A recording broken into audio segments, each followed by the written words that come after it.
bom dia a todos. Sejam bem-vindos a mais um webinar da Brapsia. Eu sou a Juliana Frois, faço parte do time de comunicação e marketing da Brapsia. E antes de iniciarmos o webinar, nós temos alguns recadinhos, tá? Microfone, câmera e chat está liberado para todos. Esse webinar está sendo gravado e ele vai ficar disponível no nosso canal do YouTube.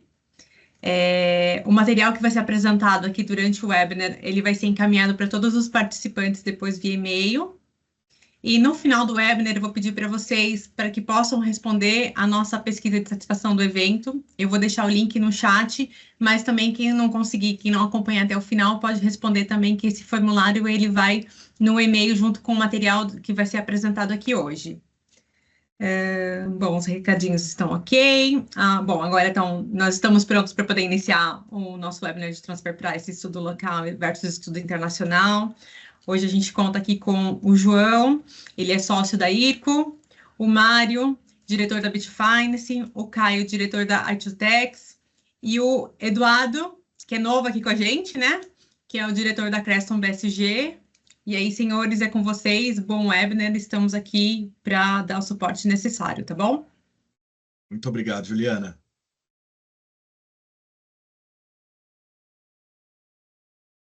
Bom, pessoal, vocês querem começar por aí? Caio, você que costuma ser o nosso anfitrião de fala, ou quer deixar pro Eduardo para ele falar um pouquinho também? Vocês que sabem, gente. Vocês sabem que se me deixar falar, eu falo até não poder mais, né? Deixa eu só aproveitar aqui. Eu estou com a apresentação, o momento de vocês falarem. Vamos começar pela apresentação, eu já projeto aqui para vocês. Acho que pode até já projetar, Juliana. Então tá, perfeito. Projetar? Acho que o objetivo desse webinar é o Eduardo compartilhar com a gente um pouco da experiência dele do estudo de preço de transferência internacional, né? É uma visão diferente da nossa, ele tem mais experiência, o México já está inserido nesse contexto de OCDE há mais de 20 anos, né? E ou seja, ele já tem uma bagagem, já tem um histórico que a gente ainda não tem, né? Por mais que todo mundo fale que é especialista, é conhecedor, domina o assunto, a gente sabe que não é, né? A gente estamos aprendendo, estamos na curva de aprendizado aqui no Brasil, né? Tanto nós como consultores, como a Receita Federal, né? Então, estamos eu diria que é uma curva de aprendizado muito longa, porque o tema não é simples. Então, a gente tem que saber reconhecer que estamos aprendendo, né? Vamos cometer erros, falhas, e vamos tentar minimizar essas falhas com o máximo de aprendizado possível. Então, esse é o nosso objetivo, a gente adquirir conhecimento. Eduardo, o show é seu, meu amigo. Pode falar um pouco de ti e apresentar. Gracias.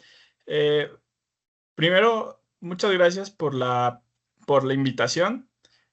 Como dice Mario, vivo en México, soy mexicano y es siempre un gusto poder platicar con la gente brasileña. Brasil y México son países hermanos.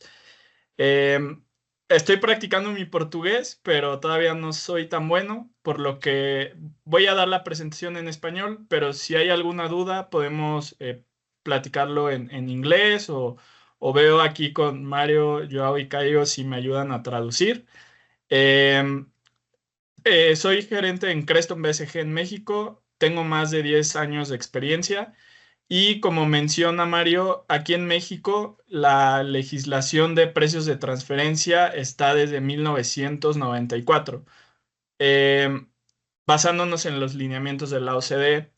Y lo que hemos visto en Brasil con esta implementación de las guías de la OCDE, pues ha enfrentado muchos retos, tanto la Receita Federal como consultores externos, debido al cambio en la metodología de hacer estudios bajo la experiencia brasileña antes de la OCDE a ahora usar los métodos de la OCDE.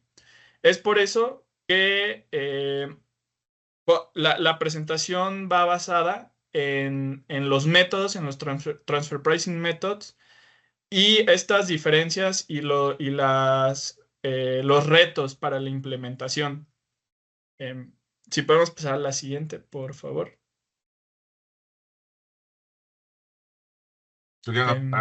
Isso. Ajá. Gracias. Los métodos a través de la OCDE se dividen en dos: los métodos tradicionales y los métodos transaccionales. En los métodos tradicionales podemos encontrar el PICI, PRL, CPL, y en los métodos transaccionales el MDL y MLT. ¿Qué nos quiere decir esto? Que la Receita Federal siempre buscará en los métodos tradicionales el poder ver los resultados de la operación o analizar la operación en sí, la transacción. Y en los métodos transaccionales lo que se analiza es la parte del margen que genera esa operación. La siguiente, por favor. Bueno, para poder seleccionar los métodos de precios de transferencia, siempre debemos de buscar el método más apropiado para cada uno de los casos. Es por eso que nosotros como consultores lo que tenemos que hacer es siempre analizar cada una de las transacciones, platicar a fondo con las empresas, con los gerentes, con los CEOs, para poder conocer cómo están operando entre cada una de las empresas del grupo. Debemos de analizar las fortalezas y debilidades de cada uno de estos métodos, realizar un buen análisis funcional. Esto nos va a ayudar a poder entender de mejor forma cómo se están realizando las operaciones. Debemos de ver la disponibilidad de la información y que ésta sea confiable. Y también debemos de analizar el grado de comparabilidad entre cada una de las transacciones que podemos ver. Los métodos tradicionales siempre van a ser los métodos más directos, siempre van a ser los que van a preferir la Receita Federal. Sin embargo, no siempre se puede cumplir. Como platicaba, los métodos tradicionales se fijan más en el precio y los transaccionales en el margen. Es por eso que siempre hay que tratar de aplicar un método tradicional, en especial el PICI. Si no se puede, nos tenemos que pasar a los siguientes métodos. Por favor, la siguiente. Gracias. Bueno, el PICI o Comparable Uncontrolled Price Method. Este método lo que genera o lo que hace es comparar mismos productos y servicios en una transacción controlada contra una transacción independiente o no controlada. Este método es el preferido por cada una de las receitas federales del mundo debido a que compara directamente los productos. Sin embargo, también lleva ciertas dificultades a la hora de aplicarlo, debido a que tal vez podemos encontrar que una empresa vende el mismo producto a una empresa relacionada y a una empresa no relacionada. Sin embargo, puede ser que si esta empresa es un distribuidor mayorista, puede ser que una venta vaya directamente a un consumidor final y la otra venta a su parte relacionada vaya a un intermediario que posteriormente le va a vender al cliente final. Esto puede hacer un movimiento en el precio que no sea comparable, debido a que no están dentro de la misma cadena de suministro. Por eso tenemos que analizar a fondo y revisar en qué nivel dentro de la cadena de suministro están cada una de estas operaciones. También debemos recaer en la fiabilidad de los datos. Muchas veces nosotros como consultores le pedimos a las empresas los invoices, cotizaciones, algún precio de referencia con el que usan de la competencia para establecer el precio de venta. Sin embargo, pues muchas veces no se cuenta con esta información. Por eso, nosotros siempre lo que hacemos es pedir la información más exacta posible para poder aceptar o rechazar este método. No sé si hasta aquí tengan alguna duda, Mario, Cayo, Joao. Podemos seguir, Eduardo. Pode seguir, Eduardo. Perfecto. El Piki también es uno de los métodos más adecuados para commodities, porque los commodities los podemos revisar a través de bases de datos, de precios de mercado, de bolsas de valores. Entonces, el Piki generalmente, siempre que tengamos un commodity, se va a usar este método. Para aplicar este método, y aquí es donde vienen una de las dificultades, debemos de seguir ciertas características relevantes de la operación, como estas pueden ser las características físicas de los bienes o servicios que se estén vendiendo, la calidad del producto o servicio, los términos contractuales, transportes o seguros o las monedas, el tipo de cambio. Esto porque estas características económicas pueden generar un descuento o una prima en el precio, dependiendo cada una de estas. Por ejemplo, si nosotros tenemos un producto que se le vende a la parte relacionada 1000 kilogramos de este producto a un precio de 50 reales. Pero si también le vendemos este mismo producto, pero en vez de 1000 kilos son 200 kilos, lo podemos vender a 100 reales. Esta diferencia de precios seguramente va a ser por el volumen. Sin embargo, tenemos que revisar si efectivamente es por este volumen de venta o si es una ventaja que le estás concediendo a tu parte relacionada. En caso de que este producto determinemos que el precio varía debido al volumen de venta, lo que se hace es un ajuste. Lo que se trata con este ajuste es un ajuste teórico, es quitar todos esos efectos que tiene el volumen en el precio y con eso determinar, mira, si te lo hubiera vendido en vez de 100 kilos, también te hubiera vendido 200 kilos, te lo hubiera vendido al mismo precio que con el tercero. Entonces, esas son todo el tipo de análisis de características que debemos de ver en cada una de las operaciones. También otro ejemplo que puede suceder con esto son los plazos de pago o las condiciones de entrega. No es lo mismo entregar un producto directamente de la planta al cliente, afuera de tu planta, que un Incoterm, como puede ser un Free On Board, un Xworks. Todo eso va a hacer que el precio sea diferente. Y a la vez, para poder hacer una comparación correcta, deberíamos de ajustar cada uno de esos efectos que tienen los Incoterms para tratar de ver si el precio, quitando los Incoterms, es similar y con eso determinar que se está a valor de mercado. La siguiente, por favor. Ya lo hemos venido platicando. El Piki tiene diferentes retos.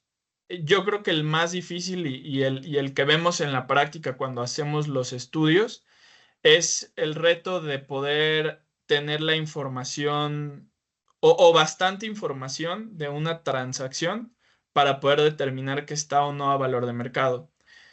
La verdad es que transfer pricing es una materia que, aunque lleva varios años aplicándose en los grupos multinacionales, muy pocas personas conocen sobre esta materia.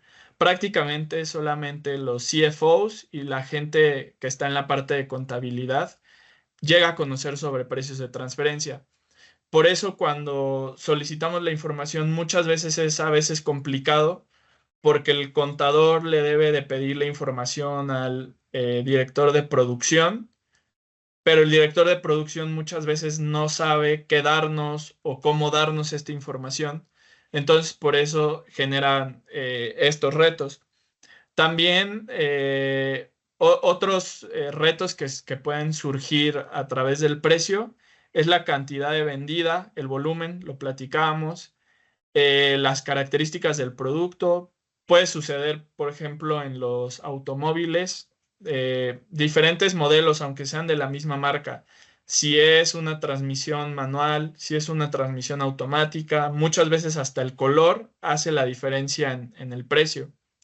Las condiciones de pagamento, si es a crédito o en cash, las diferencias en la cadena de suministro, también la temporalidad o season. Esto se da mucho, sobre todo en los commodities. Por ejemplo, aquí en México tenemos un cliente que se dedica a la producción de limón. Y pues generalmente los meses de mayo, junio, julio son buenos meses para la producción de limón. Sin embargo, en enero, febrero son malos meses aquí en México. Entonces, si comparamos la venta de limón en enero, bueno, en enero en mayo, pues el precio va a variar. Por eso debemos de ahí comparar hacia los mismos meses dentro del año. La siguiente, por favor. Aquí pongo un pequeño ejemplo del método Piki.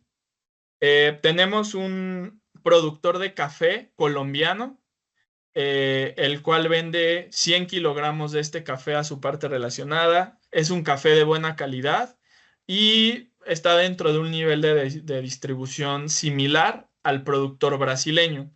El productor brasileño también vende 100 kilogramos, es un café de buena calidad y dentro del mismo nivel que Colombia. Sin embargo, la diferencia que aquí podemos ver es, una es el café colombiano, otra es el café brasileño. Para hacer este análisis podríamos decir, seguramente el precio va a ser similar, pero aquí lo que tenemos que analizar con mayor profundidad es si el origen del café puede afectar el precio. ¿Y esto cómo lo vamos a ver? Bueno, a través de operaciones que están realizando terceros independientes u operaciones que se están realizando a través de los mercados de valores. En este caso, el café es un commodity. Entonces, eso es lo que tenemos que analizar. Ahora, si determinamos que el precio del café brasileño y del café colombiano, su origen no afecta en el precio, bueno, ahí es donde tenemos ahora que analizar si las condiciones de entrega o el precio de entrega o el Incoterm van a afectar este precio. Y ya con eso podemos determinar si los podemos usar como comparables. Ya en un caso práctico, la verdad es que la diferencia entre el origen de que un café es de Colombia y otro es de Brasil, sí hay una variación en el precio. Por lo tanto, si tuviéramos un ejemplo así, no lo podríamos comparar a través del método Piki. Deberíamos de comparar el mismo café brasileño que se le vende a una parte relacionada y el mismo café brasileño que se le vende a un tercero. La siguiente, por favor. Aquí igual todo bien, ¿alguna duda? ¿Alguna dúvida o todo bien? Por enquanto, não. Ô, pessoal, fiquem à vontade em parar e perguntar. Nós aqui vamos deixar para nossos questionamentos no final, mas vocês estão livres. Levantem a mão e perguntem. Perfecto. El siguiente método, de acuerdo tanto a la ley brasileña como a las guías de la OCDE, es el Resale Price Method o PRL. Este método lo que analiza es el precio o el margen al cual el producto es vendido. Este es un margen bruto. Quiere decir que es el margen después de los costos de ventas. Este método es mucho más usado y nos da un mejor indicador cuando es aplicado a una empresa comercializadora o distribuidora que realiza este tipo de funciones. Este método, a diferencia del Piki, necesita es un poco más flexible en cuanto a la diferencia de productos. No tiene que ser el mismo producto, sino lo que tenemos que analizar son las funciones de las empresas relacionadas. que sean funciones de comercialización o de distribución o reventa. Por ejemplo, si tenemos una empresa que vende liquidifactores o torradeiras, si lo analizamos bajo el PICI, ahí no se podrían comparar, son productos completamente diferentes. Sin embargo, si lo analizamos mediante el Resale Price Method, podemos ver que son productos que podrían ser similares en cuanto a una empresa que comercializa este tipo de productos. Y como vimos, el PRI se dedica a analizar más bien las funciones de la operación. Por lo tanto, esta diferencia en el tipo de producto no va a afectar tanto debido a que nuestra empresa relacionada se dedica a la comercialización de dos productos similares. Sin embargo, lo que siempre le decimos a cualquier cliente o a nuestros mismos equipos de trabajo es, cuando hagamos las comparaciones, tratemos de que sean productos similares. Si por alguna razón no encontramos productos similares en el caso de este método, bueno, busquemos productos que puedan ser sustitutivos o lo más similares posibles. Por eso les pongo el ejemplo de estos dos tipos de productos. La siguiente, por favor. Dentro de este método podemos tener comparables internas y comparables externas. Las comparables internas son las que nos proporciona nuestro contribuyente. Por ejemplo, se puede ver a través del margen que le agrega, el margen en el precio de reventa que le agregan este mismo revendedor a una parte relacionada o a un tercero independiente. Y generalmente esto no lo podemos obtener a través de invoices, working papers, agreements o contratos. También existen los comparables externos, que aquí es donde viene una de las dificultades, pues prácticamente en todos los métodos, que lo podemos ver a través de bases de datos, de fuentes primarias confiables, como pueden ser información del gobierno, información en portales de transparencia, bases de datos de precios o de márgenes. Digamos que podemos aplicar estos dos tipos de comparables. La siguiente, por favor. ¿Cuáles son los retos? Bueno, primero, entendamos que lo que platicábamos, si vendemos productos similares, pero las funciones son iguales de comercialización, ese puede ser uno de los retos, ya que a mayor diferencia de funciones dentro de una empresa, pues puede ser que los resultados también sean mucho más diferentes. Por eso siempre tratar de que comparemos en la medida de lo posible los mismos productos. También el precio de reventa es mucho más fácil de determinar cuando el revendedor no le agrega valor al producto. Es decir, a mí me venden un producto, yo no le hago ninguna modificación y se lo vendo a un cliente. Eso sería lo ideal para el método de reventa y sería mucho más fácil de poder analizar. Una de las dificultades que podemos ver es que también hay distribuidores que, si bien compran el mismo producto y no le hacen muchas alteraciones, sí llegan a tener otro tipo de funciones, no solamente el de comercialización. Puede ser que ellos se dediquen al marketing de este producto, que también tengan una fuerza de ventas muy grande que genere la venta del producto hacia afuera. Pueden tener en todo su proceso un valor agregado en los servicios de logística. Esto también pues genera una variación en el margen de reventa. Entonces, es mejor tratar de usar este método cuando la única función es la reventa del producto, así muy, muy sencilla, sin tantos funciones. También este margen de reventa es mucho más preciso cuando se hace dentro de un corto periodo de tiempo. Es decir, yo compro un producto, lo tengo en mi almacén una semana, 2 semanas, un mes, y lo revendo. Eso es mucho, nos puede decir de una forma mucho más fácil el margen, más precisa, tener este margen, a si somos un distribuidor que compramos un producto y lo tenemos en nuestro almacén 6 meses, un año, año y medio. ¿Por qué? Porque si nosotros tenemos este producto durante más tiempo y lo vendemos después de todo ese tiempo, nos genera costos de inventario, costos de tipo de cambio, variaciones en los precios referentes al mercado. Entonces, por eso que cuando analicemos con este método, tratar de ver con el contribuyente que la transferencia de este producto sea en un pequeño corto de tiempo para que los resultados sean más precisos. Y bueno, lo que platicábamos, este margen también será influenciado por el nivel de actividades realizadas.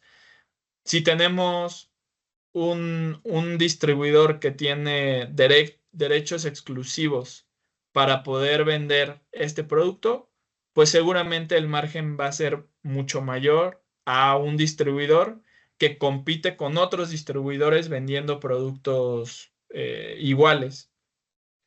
La siguiente, por favor. Aquí tenemos un ejemplo en donde tenemos una empresa en Estados Unidos que se dedica a la manufactura de teléfonos celulares y tiene una subsidiaria en México y tiene un distribuidor independiente en Brasil. La diferencia es que la empresa en Brasil solamente hace la función de distribución. Recibe los celulares y los vende a otros distribuidores de celulares dentro del mercado brasileño. En México, aparte de hacer esas funciones de distribución, también le provee servicios técnicos a los clientes a los cuales le vende estos celulares. En la aplicación del PRI, pues no serían comparables este tipo de operaciones por esta parte de los servicios técnicos, debido a que el margen de reventa que se generaría en Brasil seguramente sería mucho más pequeño que el margen que se genera en México por la parte de los servicios técnicos. Lo que se puede hacer son ajustes en caso de que tengamos la información y se pueda segregar. ¿Cuál sería este ajuste? Poder determinar qué diferencia de precio hay si estás agregando los servicios técnicos o si los estás quitando. Y con eso analizar el margen de reventa. Si no se pueden hacer estos ajustes, bueno, este método no sería comparable y tendríamos que pasar a otro método que sí sea comparable. Eduardo, Sim. posso te fazer uma pergunta só cortando rapidamente? Na sua experiência, isso é bem bacana para o pessoal aqui entender, porque nós tínhamos uma legislação que também falava muito sobre produtos, né? E como a gente já discutiu bastante aí no passado, o PRL, antigamente aqui no Brasil, ele era um dos mais utilizados no geral, né? E hoje a gente sente que isso vai caindo por terra. Na sua experiência, vendo essas possibilidades de alteração do preço, de você ter que avaliar as diferenças entre fornecedores, entre distribuidores, entre produtos especificamente, como você caracterizaria aí o percentual de uso do PRL, do RPM para vocês também, no geral? O que você acha factível? Você acha que acontece muito? No seu mercado vocês usam bastante ou vocês acabam utilizando mais aí um método transacional? Eu ia deixar essa pergunta um pouco mais mais para o final, mas eu acho que o PRL ele é um exemplo muito bacana para a gente porque a gente utilizava ele muito na nossa legislação. Sí, lo que hemos visto en nuestra experiencia es que el PRL, si lo podemos usar en un porcentaje, yo creo que de 100 estudios, un 20% se usa. También depende el tipo de mercado en el que estemos. Por ejemplo, aquí en México, la parte central del país está más dedicada a la manufactura, a la producción, pero las empresas que están en el norte y en el sur del país, hay mucho más distribuidoras. Entonces va a variar un poco por la diferencia geográfica. Pero sí es un método que se usa bastante en México. Eh, hemos, hemos visto, no en México, me ha tocado ver en Guatemala, que la Receita Federal en Guatemala ya ha cuestionado este método.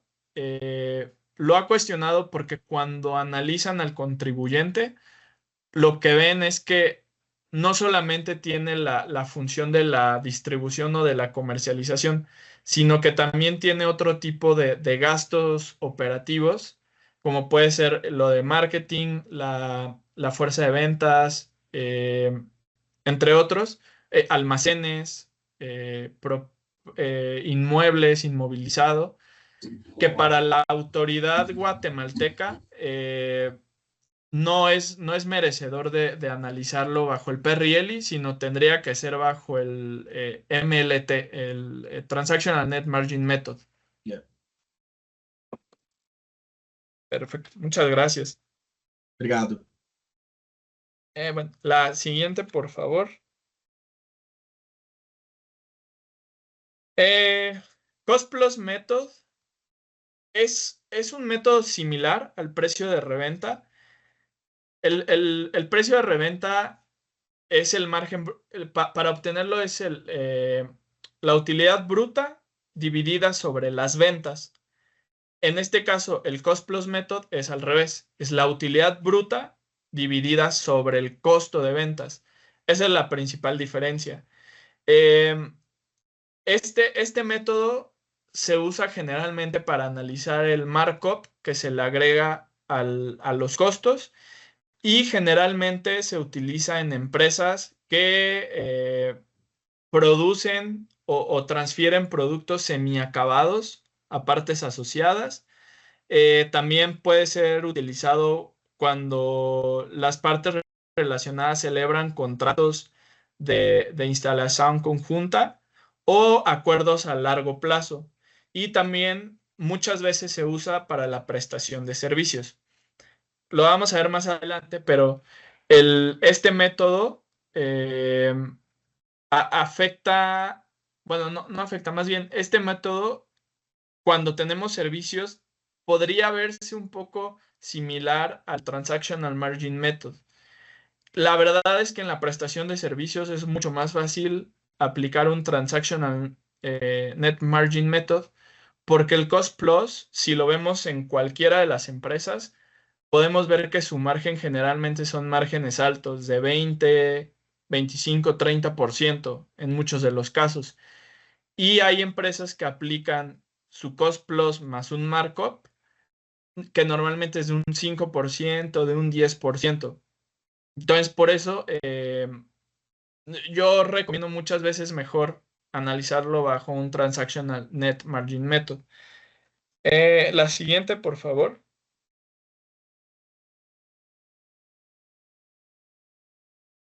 Al igual que en el método pasado, vamos a contar con comparables internas, con comparables externas. Esto va a depender de la información que nos dé el contribuyente.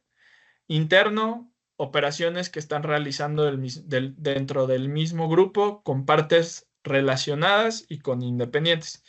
Y comparables externos, nos vamos a bases de datos o invoices de otros fornecedores similares.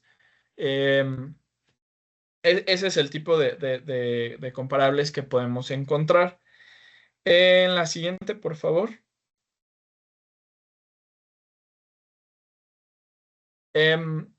Para este método se necesitan hacer menos ajustes que en el Piki.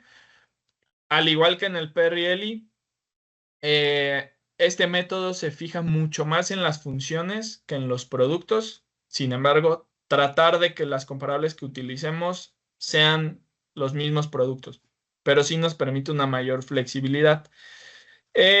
También se debe de poner mucha atención a la base de costos o cómo los está registrando la empresa, debido a que podemos tener una empresa que dentro de su costo de ventas también puede incluir el costo de Research and Development o algún otro tipo de costo logístico tal vez que vaya dentro del costo de ventas.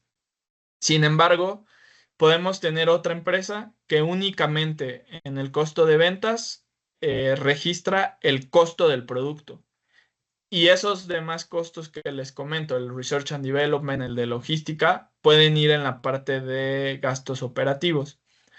Entonces, esta es una de las principales dificultades, ya que la base del costo puede ser diferente y por ende los márgenes diferentes. Por eso debemos de tratar de que nuestras comparables sean estandarizadas en cuanto a cómo determinan sus costos.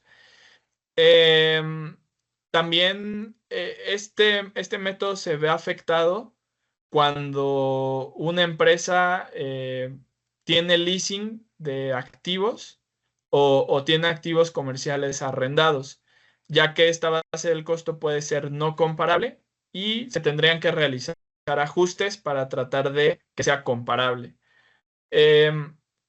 Al igual que con la parte de los costos, pues también es importante considerar las diferencias en el nivel de las despensas, sobre todo en las despensas operacionales y no operacionales, ya que puede haber clientes que estas despensas las puedan contabilizar en la parte del costo, que eso también haría diferente el margen.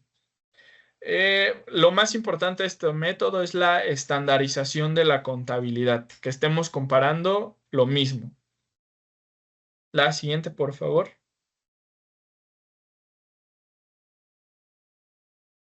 Aquí tenemos un ejemplo en el cual una empresa en Alemania y una empresa en Brasil llegan a un acuerdo, son partes relacionadas, llegan a un acuerdo en la cual la empresa en Alemania va a proporcionar servicios de Research and Development a la empresa en Brasil.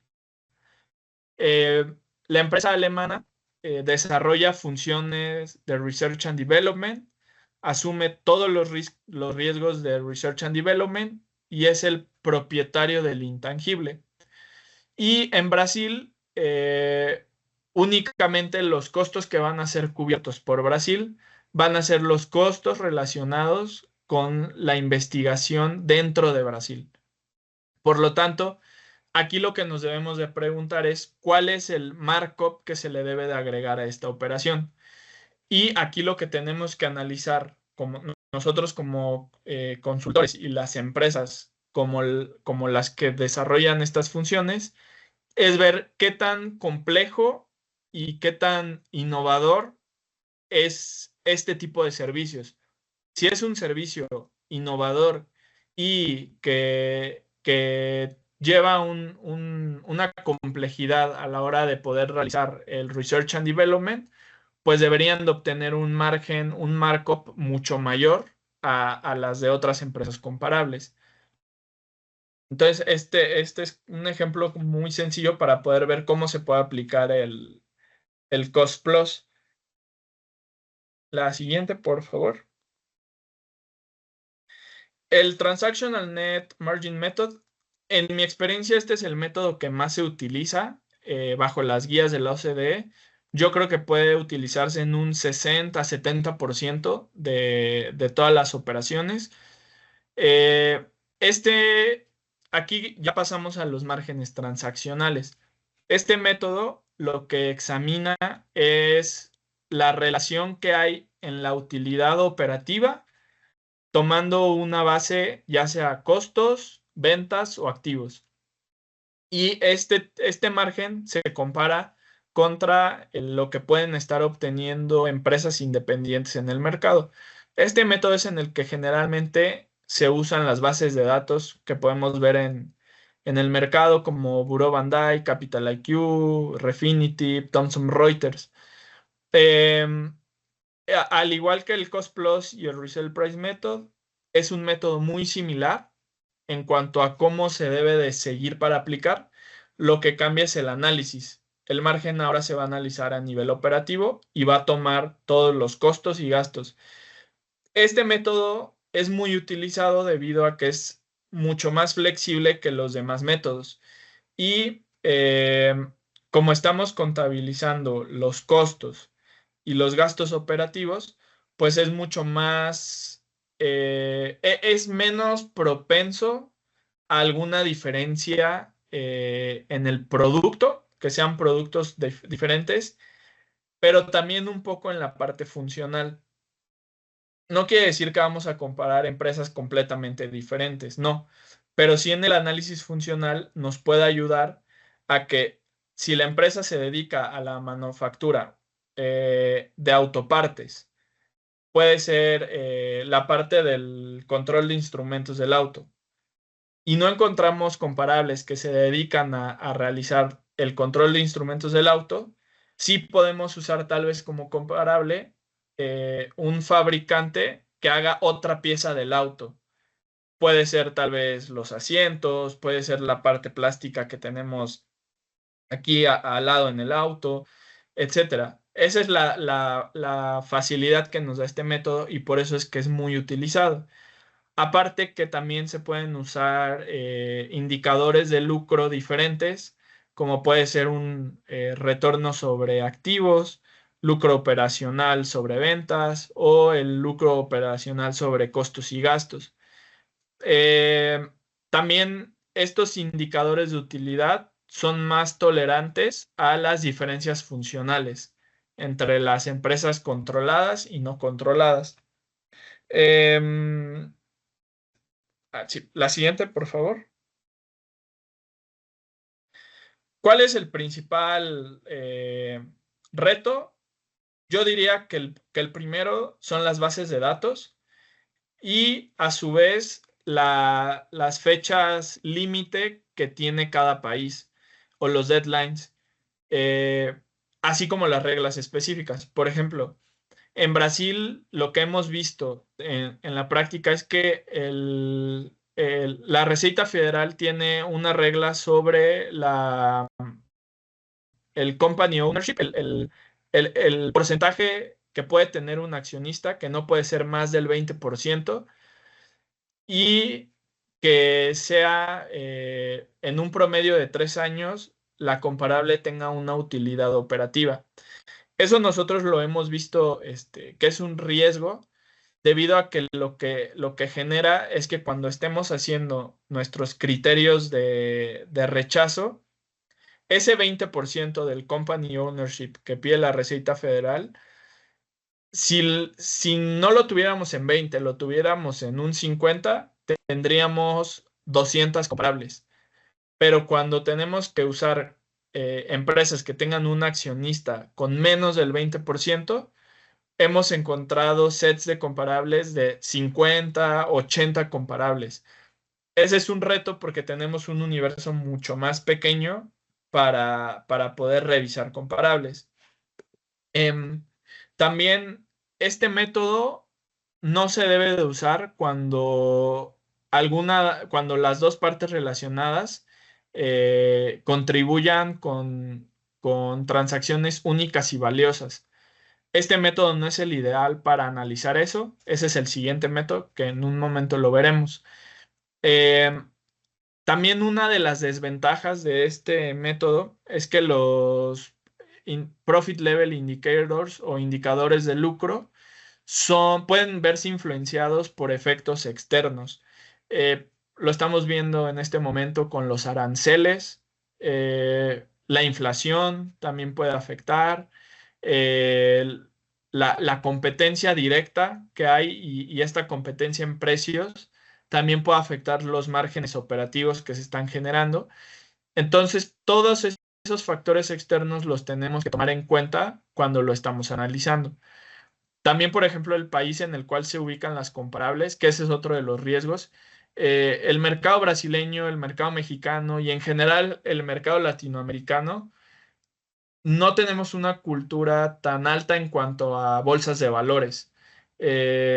No tenemos o no estamos tan desarrollados como puede ser el mercado estadounidense o los mercados asiáticos, en los cuales muchas empresas cotizan en bolsas. En Latinoamérica no sucede eso. Por eso tenemos nosotros que ir a buscar empresas comparables en India, en Japón, en Estados Unidos, y tener que aplicar riesgo país para poder compararlas a cómo está en el mercado brasileño.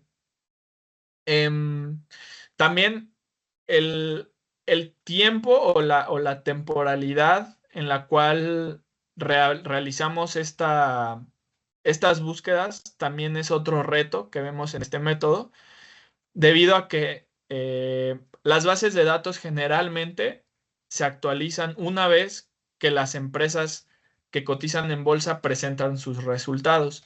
Normalmente los resultados se presentan en marzo, por lo cual las bases de datos empiezan a actualizar la información en abril, en mayo, en junio.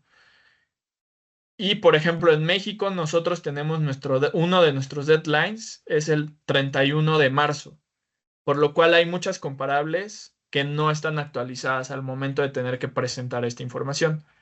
Tenemos otro deadline que fue apenas el 15 de mayo, y ya pudimos encontrar un poco más de comparables. Pero hay países igual como Guatemala, El Salvador, Panamá, que sus deadlines son en marzo, en Panamá es en junio. Entonces, esta diferencia de tiempos en cada uno de los países afecta a la hora de tratar de buscar las mejores comparables. También las bases de datos son caras, ese también es otro de los riesgos que se pueden ver para aplicar este método. Y también puede haber dificultades al aplicar ajustes. ¿Hasta aquí todo bien? ¿Alguna duda? Eduardo, Sí. desculpa. Se puder falar um pouquinho mais a respeito do risco país, né?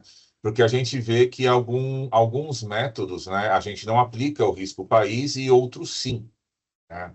Então, você pode explicar para a gente o porquê dessa separação, né, entre ter o risco país e não ter o risco país? Sí. El riesgo país se debe de usar cuando estamos utilizando comparables de otros países que generalmente se utilizan en este método, en el Transactional Net Margin Method, en el PERRIELI y en el Cost Plus, que es cuando vamos a bases de datos donde obtenemos información financiera de otros países. El riesgo país lo que busca es que tú eres una empresa en Brasil. No es lo mismo una empresa en Brasil con los riesgos económicos y de mercado y de tasas de interés que hay en Brasil contra una empresa tal vez en Japón, en España, en Alemania, en Estados Unidos, en México, etcétera. Entonces, lo que genera el riesgo país es que a través de un ajuste en el capital empleado, en el diferencial que existe entre el riesgo país de Brasil, por ejemplo, que en este momento es del 3.34%, contra el riesgo país en Japón, que es del 0.88%, ese diferencial se le tiene que aplicar al capital empleado. Y ese porcentaje hace que te cambie los márgenes de utilidad, sobre todo los operativos. La teoría detrás de todo el riesgo país es que puedas igualar los riesgos que están en Japón, en México, en Alemania, y traerlos hacia los riesgos que hay en Brasil. Generalmente este riesgo país es bien visto por la Receita Federal porque en la gran mayoría de los casos lo que genera es que los rangos aumenten un poco. Es muy raro que veamos un rango que disminuya. Entonces, por eso la Receita Federal y en México, en Brasil, solicitan que se haga este tipo de ajuste debido a que vas a estandarizar a los riesgos que hay en Brasil. Pero también indirectamente lo que genera es que este rango aumente, lo cual pues para una Receita Federal no es malo, quiere decir que puede obtener mayor impuesto a través de esos rangos. Sí, ahí cayó, no sé si contesté Sim, tu sim, duda. perfeito. Perfeito, Eduardo. Muito obrigado. Perfecto. La siguiente, por favor. Eduardo, eu Sí, queria aproveitar que a gente já deu uma pausa aqui sí. e falar um pouquinho também, ver sua opinião, pensando na parte econômica do estudo, tá? E olhando um pouquinho o mercado do México, quando a gente fala de. Você falou do range de informações que a gente tem ali no intervalo interquartil. Quando a gente tem uma possibilidade, e a gente vê em alguns estudos, de considerar resultados negativos, até por conta da economia mesmo, como ela funciona, a gente economicamente tem um resultado mais alinhado ao mercado. Né? E essa foi uma imposição da legislação brasileira a que não se use, no final das contas, dentro da sua pesquisa de benchmark, por exemplo, para o TNMM, que a gente não utilize margens negativas. Como que você vê isso na sua experiência? Sí, la verdad es, no hay ninguna regla en las guías de la OCDE que no te permita utilizar comparables negativas. Ni tampoco, bueno, en Brasil sí está en la legislación, pero por ejemplo aquí en México no tenemos esa regla. Sin embargo, lo que hemos visto en auditorías aquí en México es que cuando utilizamos comparables negativas, generalmente la Receita Federal aquí en México te audita esas comparables y te dice no las debiste de usar. Entonces, mejor nosotros para evitar cualquier problema, buscamos empresas también que tengan utilidades operativas.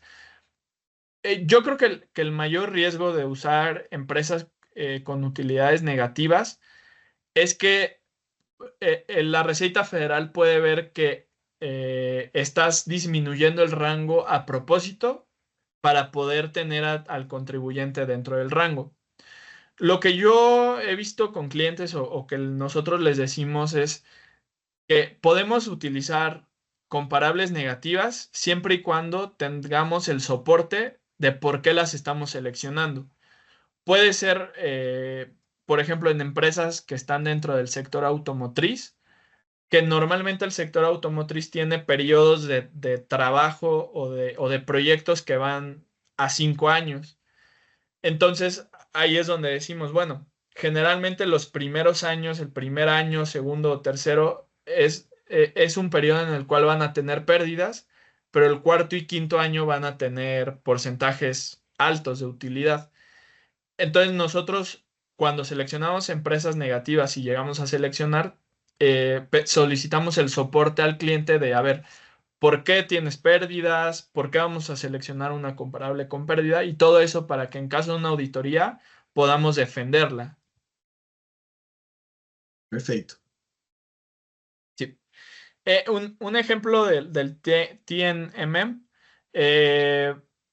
pues aquí tenemos el mismo ejemplo que vimos hace unos momentos en la cual una empresa alemana le provee servicios a Brasil. Aquí el mejor método que podemos utilizar es el TNM, porque estos servicios, vamos a pensar que son servicios de asistencia técnica, Technical Assistance, se realizan en Alemania tienen todo el know-how de estos servicios y los transmiten a Brasil. Al proveer estos servicios, la empresa alemana incurre en gastos operativos, como pueden ser los sueldos de las personas que están a cargo de estos servicios, tal vez los traslados que hay que hacer hacia Brasil, las capacitaciones. Todos estos gastos los podemos ver en los gastos operativos. Entonces, un análisis a través de un TNMM y utilizando un Profit Level Indicator, como es el Net Cost Plus o el costo adicionado neto, puede ser un buen indicador. ¿Por qué se usa el Net Cost Plus? Porque la transacción de precios de transferencia bajo análisis es el precio de venta de Alemania a Brasil. Por lo tanto, si utilizamos un Profit Level Indicator donde el margen de utilidad sea sobre las ventas, que en este caso sería el operating margin, no sería lo ideal, porque estaríamos analizando el precio de transferencia. Es por eso que el análisis se hace con un Net Cost Plus, porque este ratio analiza la utilidad operativa que generas a través de los costos totales, costos y gastos operativos totales, que esa parte del análisis no está afectado por el precio de transferencia. Entonces, por eso, para este ejemplo, el TNMM con un Net Cost Plus sería el mejor análisis que se podría hacer. La siguiente, por favor. Y por último, llegamos al Profit Split Method. Este es un método, la verdad, que no se usa mucho en la práctica. A mí, en mi experiencia que llevo, lo he visto aplicado solamente en un cliente. Es un método que es muy difícil de aplicar, aunque es muy flexible, es muy difícil de aplicar porque no hay información disponible. Este método lo que hace es analizar la utilidad que se genera en un mismo proyecto entre dos empresas controladas, en las cuales están tan asociadas o tan económicamente juntas que es imposible separarlas. Esto lo podemos ver tal vez en un joint venture, en cuando las dos empresas proveen activos intangibles de alto valor, cuando realizan funciones que le dan tanto valor a la transacción comparable que pues no se pueden separar. Entonces se tiene que analizar mediante la división de utilidad o división de lucro. La siguiente, por favor. Como les decía, este método, pues lo más difícil es que no hay información pública que podamos ver de empresas independientes que realicen esta división de lucro, por lo cual eso hace su mayor dificultad. También es muy difícil que podamos encontrar información confiable sobre contribuciones únicas y valiosas. Es verdad que provee soluciones para operaciones altamente integradas, pero debemos de tener todo el soporte para poder analizar que en efecto son operaciones que contribuyen a generar valor.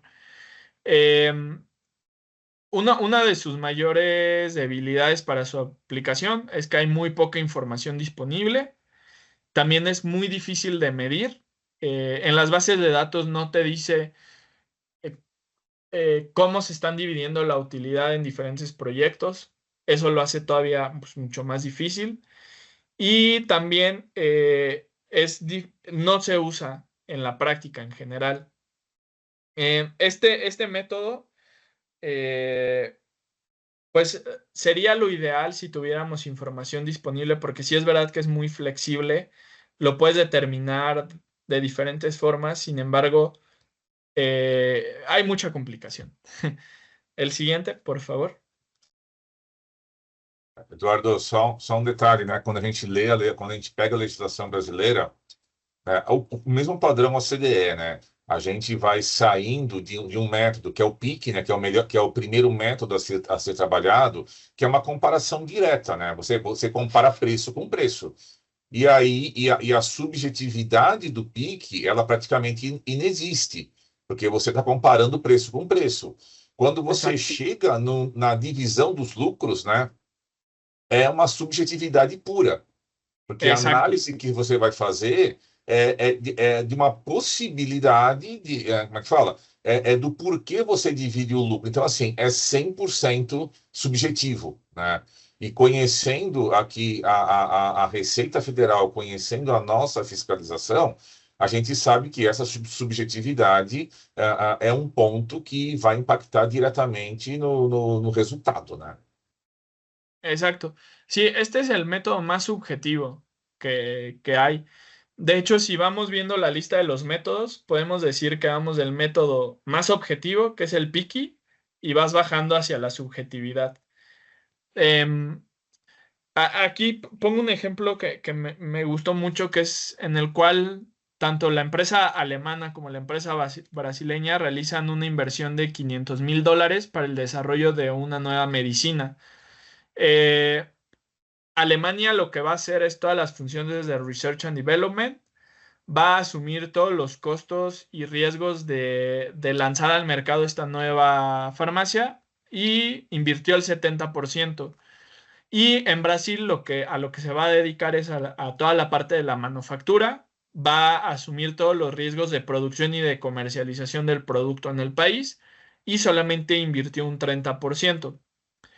Aquí lo que nos debemos de preguntar, y justamente vamos a la subjetividad que mencionas, Cayo, es si el profit split debería de ser de un 70-30 debido a lo que ellos invirtieron, o si más bien nos tenemos que ir hacia los márgenes que obtienen empresas que realizan funciones similares en cada uno de los procesos y dividirlo hacia el margen de utilidad que cada una debería de generar a través de eso.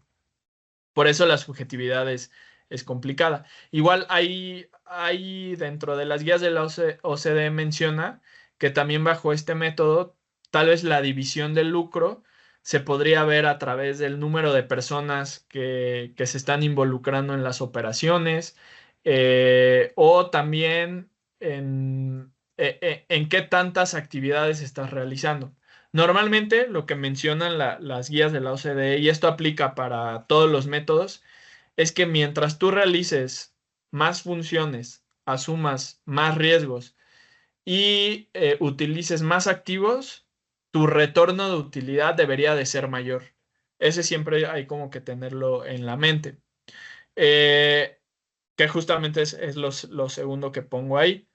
Y también, pues debemos preguntarnos cuál es el margen que obtienen Research and Development companies o el margen que obtienen las empresas de manufactura. Este método, como lo ven, es el más complicado de todos. Como le mencionaba Cayo, casi no se usa. Sin embargo, hay grupos multinacionales muy integrados, los cuales ya los están empezando a utilizar a través de sus políticas de precios de transferencia, y en los master file podemos ver un poco de esto. Ellos en sus master files ponen que en algunos países ya están empezando a aplicar la división de lucro. Entonces, yo creo que es importante que podamos analizarlo para ver si es una tendencia que se va a ir viendo a través de los años o si nada más son como esporádicos. Eduardo, eu tive a oportunidade de ver um estudo da divisão de lucros, né? E foi uma coisa assim até meio bizarra para os padrões brasileiros, né? Porque foi basicamente uma entrevista com o CFO da empresa, no qual ele definia os percentuais que seriam aplicados. Então, no final, né, é tipo o que nós chamamos aqui, né, do martelinho de ouro, né? O cara deu aquela ajustada para ficar dentro, né? E aí você fala assim, gente, a documentação que tem que ser fornecida para provar isso é praticamente inviável para a gente. Então, assim, foi bem... eu vi esse estudo, não foi a gente que fez, Eu vi esse estudo de fora, e é uma coisa assim que, para os padrões brasileiros, e nós que estamos sempre acostumados com fórmulas matemáticas, com números precisos, né, beira um pouco a insanidade, vamos dizer assim, porque você está sendo 100% subjetivo. Exacto. Então, assim, Sí, é bem complicado aqui para a gente. Eu não sei ainda como que a Receita Federal ela vai entender essa subjetividade, né? Para a gente aqui é uma incógnita. sí, aparte que generalmente con este método lo que genera es que la empresa pues sí, la empresa dentro del grupo transfiere la utilidad a otro país. Ese es el mayor riesgo, que lo que se ve en la práctica es que generalmente el país más afectado es el país en vías de desarrollo, como podemos ser México, Brasil, todas las empresas donde hay subsidiarias, porque generalmente esta división del lucro lo que hace es que se mande dinero hacia otros países más desarrollados o donde están las casas matrices, que en su mayoría es en Estados Unidos o en Europa. Entonces, pues esto automáticamente es un riesgo para la Receta Federal, porque a través de este tipo de métodos es cuando se pueden ir las utilidades a otros países. Sí se aplica con demasiada subjetividad. Y me parece que es toda la presentación.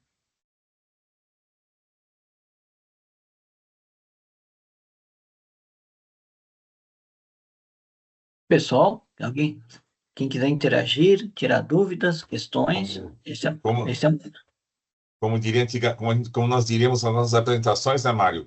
Dúvidas, comentários, decepções, desilusões, sofrimentos. Fiquem à vontade para falar agora, tá, gente?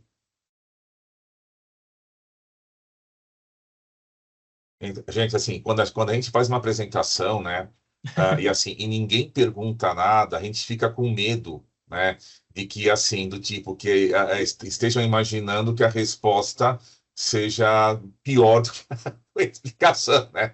Então, por favor, fiquem à vontade, tá? O Eduardo perguntou se no México tem o Pilar 2. Sí, lo acaban de aprobar el año pasado, todavía está en proceso de que se aplique. La verdad es que el Pilar 2 es muy complicado, lo que hemos visto, que las empresas lo están tratando de aplicar. Tuvimos una plática con el encargado de precios de transferencia de Bimbo en México, y nos comentaba que ellos están haciendo diferentes análisis para entender cómo aplicar el Pilar 2 y cómo va a afectar en cuanto a sus operaciones y a su reporte de operaciones. Y dice que todavía en este momento han hecho diferentes escenarios y siguen sin entender al 100% cómo aplicarlo. Entonces yo creo que va a ser un tema que se va a estar hablando en los siguientes años o meses. Uma outra pergunta aqui, Eduardo. Sí. Para prestação de serviços portuários, tá? É bem específico, tá? Serviços portuários. O PIC é o melhor método? Ahí vamos a depender de la información con la que contemos. Si, por ejemplo, dentro de esta prestación de servicios portuarios tenemos una comparable interna de este mismo servicio que sea igual al de la parte relacionada, si lo tenemos con el tercero independiente, sí lo podemos utilizar mediante el PICI. Si hay alguna diferencia, ya sea porque es un servicio especializado o hecho a la medida, se debería de analizar si se pueden realizar ajustes para ver si el precio es similar. Si no se puede, seguramente vamos a tener que irnos a otro método. O igual si hay precios de competencia que presten servicios similares, podría también utilizarse. El problema es que muchas veces si estos precios no son públicos, o sea, si los obtenemos a través de una cotización pero no está de forma pública, la Receita Federal lo puede rechazar, porque se tiene que utilizar información pública. Eduardo, acho que esse é um ponto bem contundente e em linha com o que o Caio comentou também sobre a subjetividade, né, da avaliação. Imagina nessa situação onde a Elisângela perguntou aí para a gente que, né, na transação que a gente vai avaliar do serviço portuário, administração da empresa, olho e falo para você, estou fazendo julgamento. Não, este serviço, ele foi o mesmo serviço prestado aqui, né? Eu tenho uma igualdade nos serviços. Por quê? Pela simples geração dele. Não necessariamente que eu precisei de mais pessoas para desenvolvê-lo, tive mais custos, uma série de outras informações que caracterizariam ele como um serviço equivalente, né? Então, você concorda comigo que é realmente subjetivo a gente definir as regras para se tratar como método PIC, até mesmo para o método TNMM, se a gente for utilizar, fica tudo muito subjetivo a nossa decisão também, falar o que é ou não, né? Sí, sí, justamente. De hecho, cuando yo empecé en precios de transferencia, me decía mi jefe que precio de transferencia es la materia de la subjetividad. Y también vamos a depender de la información. Mientras más podamos obtener de información, por ejemplo, en este caso de servicios, y que platiquemos más a fondo la transacción y tener todo el soporte, podemos determinar de mejor forma qué método utilizar. Porque, inclusive, né, Eduardo, como você comentou, né, nos Estados Unidos, a gente tem uma prática de consultar, por exemplo, Bolsa de Valores. Sim. A gente tem a disponibilidade de informações que é muito maior do que nós temos aqui no Brasil, por enquanto, né? Mas, por exemplo, quando a gente fala, um exemplo, né, algumas empresas públicas, né, empresas, por exemplo, Petrobras, né, todos os contratos da Petrobras, por ser uma empresa pública, estão disponíveis. Então, muitas vezes, a gente encontra alguma informação dentro de um contrato da Petrobras, por exemplo, que você vai falar, a empresa está fazendo um trabalho com a Petrobras, um trabalho X, e ela recebe R$1.000 por hora. Tá? Você consegue ali dentro alinhar outras empresas que estão fazendo o mesmo serviço por R$1.000 também, porque, né, ou dentro de um intervalo interquartil, não é? Então, assim, a gente tem a disponibilidade de informações que nós ainda estamos aprendendo a mexer com elas. Tá? Ainda não é uma coisa que nós ainda dominamos 100%. Tá? Mas, como o João bem disse, o problema maior é a subjetividade, né? É aquilo que a gente sempre fala, né? O bom senso de você poder falar que isso é igual a isso, né? Que nem sempre a gente consegue, numa primeira análise, falar é igual ou simplesmente não é igual. E o problema é que nós, aqui no Brasil, a gente a maioria, a gente esquece do bom senso, né? Quando a gente vai para uma análise, a primeira coisa que a gente viola é o bom senso, né? A gente sabe que tem nossos clientes, eles extrapolam porque acredita que ainda a lei não é muito subjetiva, não é isso, eu não consigo aplicar, sempre tem uma desculpa para poder fugir da regra, né? Então, a subjetividade aqui no Brasil, a gente extrapola muito, né? A gente literalmente tem um caminho não muito correto, né? Então, a gente tem que puxar o nosso... Geralmente, a gente puxa o cliente para a realidade, ó. Não é bem assim, né? É subjetivo? Mas não é fantasioso, né? A gente tem que tomar cuidado com isso. Exatamente. E a hora que a gente começa a perceber essas movimentações, né? A gente percebe o quanto que a gente tem de informação, tá? Disponível, que a gente pode usar, tá? Mas que nós ainda não aprendemos a usar, tá? E principalmente que nós ainda não aprendemos a documentar essa informação, tá? Porque quando a gente fala dessa subjetividade, o maior ponto, né? Porque é a documentação. Amanhã, a Receita, ela normalmente faz fiscalizações com 3, 4 anos. Normalmente, nesses 3, 4 anos, já mudou todo mundo da empresa, né? As pessoas com quem você falava. E aí você vai lembrar que naquele dia o fulano falou uma coisa assim.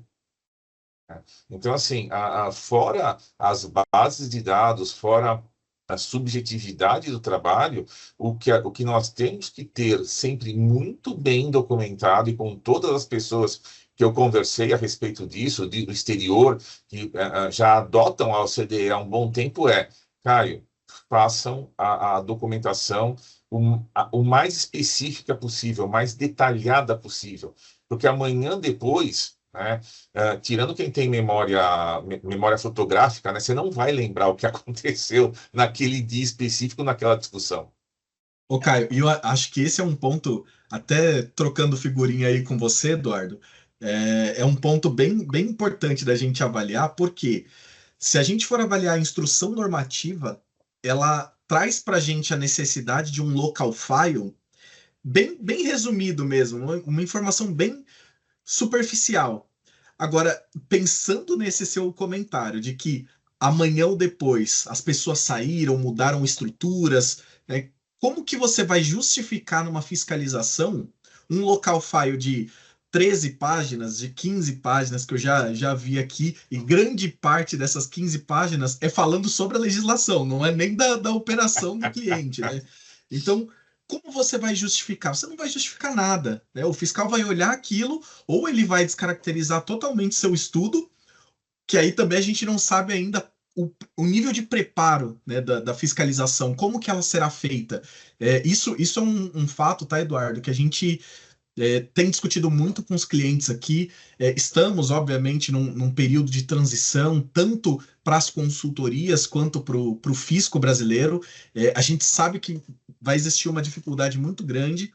A gente imagina que nesse primeiro momento a gente vai ter um fisco muito mais consultivo junto do contribuinte, né, no sentido de direcionar o cliente do que efetivamente multar o cliente, né, trazer uma penalidade para ele. Mas isso tudo é o que a gente imagina, como seria o melhor dos cenários. Agora, como isso realmente vai se dar daqui para frente é o mais complicado. É saber o que o fiscal ele vai indagar aqui para todos os contribuyentes, né? Sí, yo creo que lo que mencionan sobre la documentación es lo más importante. Mientras tengamos una mejor documentación, vamos a tener una mejor defensa ante cualquier auditoría de la Receita Federal. Aquí en México están empezando a hacer auditorías y lo que hemos visto generalmente y en donde la Receita Federal aquí en México logra ganar sus auditorías, ni siquiera es por la parte de fondo de las transacciones. Revisan el estudio y te falta esto que te solicito. O sea, se van solamente a la forma del estudio y con eso te rechazo tus operaciones o te hago un ajuste o algo, porque no se están documentando bien. Y muchas veces pasa que es porque no hay una correcta comunicación entre nosotros como consultores y nuestro contribuyente. Muchas veces, tal vez por la misma parte en la que estamos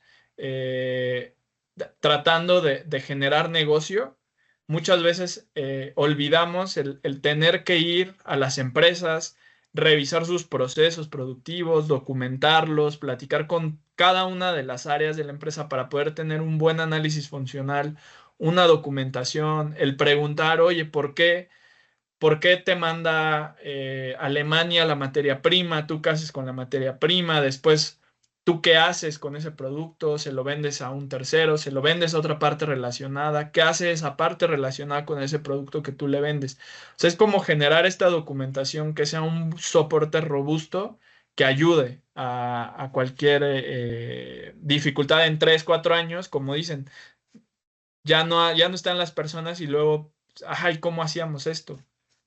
Esse é um problema que nós temos aqui, Eduardo. Não só na questão da documentação, mas muitas empresas, ela não tem esse controle interno efetivo. Muitas vezes a empresa, ela trabalha, mas realmente ela não tem comunicação interna, não tem um controle efetivo. A gente sofre muito, né? A gente já sofria no passado, quando tinha a nossa legislação, antes de entrar para o OCDE, quando a gente falava de estrutura de custos, estrutura de produção, nem todo mundo entendia o que acontecia, né? Você tem uma diferença entre o que acontecia no chão de fábrica para aquilo que era para o centro de custo, para aquilo efetivamente que era contabilizado. Então, isso aí refletia toda a documentação que a gente entregava para o fisco. Isso é fato, né? E até hoje, esse controle interno das empresas é falho. Porque, acredito até porque a gente não tinha essa cultura de ter os processos detalhadamente mapeados e documentados, né?